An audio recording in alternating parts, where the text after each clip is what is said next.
Finally, we arrive back at the Horde's camp. They have this entrance through this valley, this rocky valley, and there's a gate down.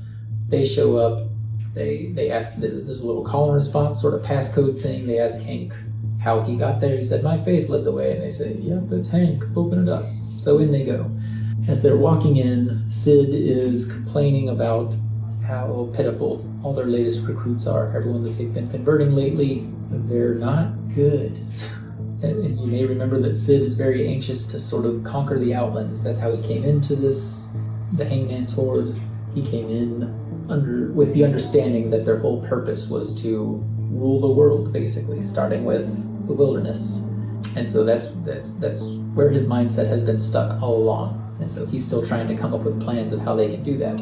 Jones says that there's a good reason that there aren't really any worthwhile tribes left around to take over. They've already taken them over, or the ones who are left have aligned with the Barth. And they have this sort of coalition against the Horde, as they talked about in issue 2 at the ruckus. Except for these little stragglers, like the distant tribe that they found out in the middle of nowhere. They can't safely attack anyone or try to conquer them or try to absorb them without everyone else coming against them. And that's a war they don't want to fight. Wouldn't be worth the losses, as Jones says. So Sid says, "We should just kill the Barth. Easy. We should have done it at the fire the other night." Joan explains why that's stupid, and Hank is tired of hearing both of them argue, but he does say to Sid, "There's a purpose that we're serving," and sort of reminds him that it would be foolish for him to try to defy that. And that just kind of leaves Sid feeling sad. So far all this time, Sid's kind of just been sad that Hank isn't the same old Hank anymore. And this is just furthering that. Later, we're back at Hank's tent in their camp, and he and Donnie are talking now.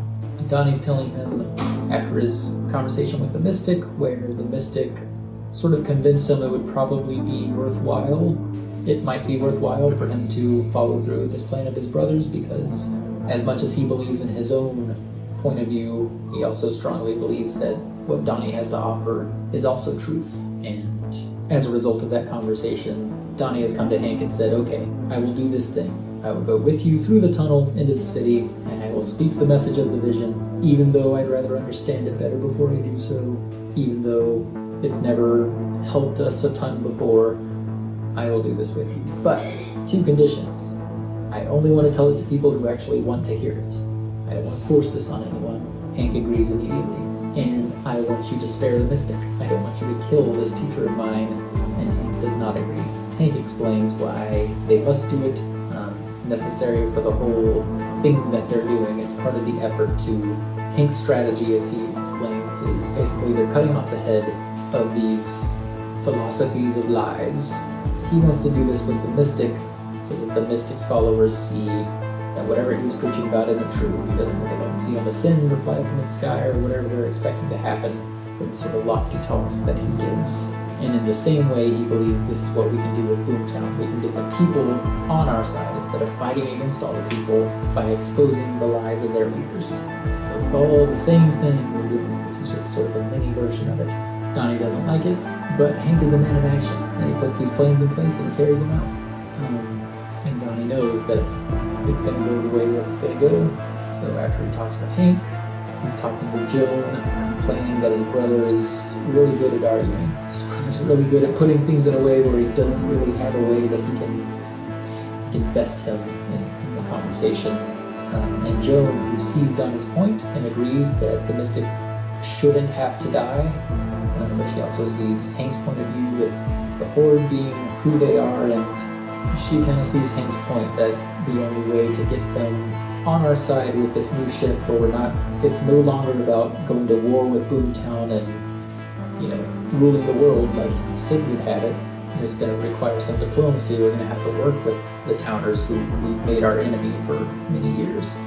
And to get them on board with that, this is kind of part of that process to ease them into the idea. And it's going to require a sacrifice. Neither of them are really crazy about it. Donnie is far less on board. It is his own teacher, from whom he learned a lot. But Joan leaves him with the question, "Can't you see? After After all this time, we finally have another chance, she says. Not just a chance, but another chance to fulfill your vision. He remains with a doubt that this horde and even the fact that it has to involve murder, can that be right? Are these the people who were supposed to fulfill the vision, or did we miss something? Finally close out with one last page where subject is picking up a note in the usual spot, as Gruff mentioned at their last conversation, which tells him that on census day, the outsiders will be in the city. They're going to come in from one of these two localities. They have a tunnel. I don't know how many there's going to be. I don't know if the demon, Donnie, is going to be there or not. And by the way, Marcus got Ricky, the guy that you were hoping I could get you a meeting with. And so subjects left with that. I don't know that I have anything else to say that is not spoilery. Yeah. It's pretty tough. This is one of the, after the first two issues, like we said, this one's... There's a lot unsaid that it's kind of hard to talk about in this issue. There's always a lot going on, but things layer. The further you read, the more it all comes together, and by the end of all 5 issues, there's still a lot you don't know and where things going to go, but you feel, I think, pretty comfortable in your understanding of the general shape of things and how they're working against each other, or with each other.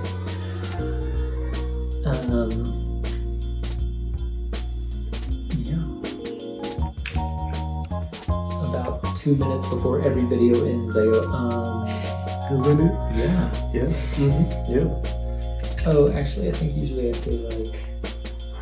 On the next Dragon Ball Z. I say whatever, and then I say, okay.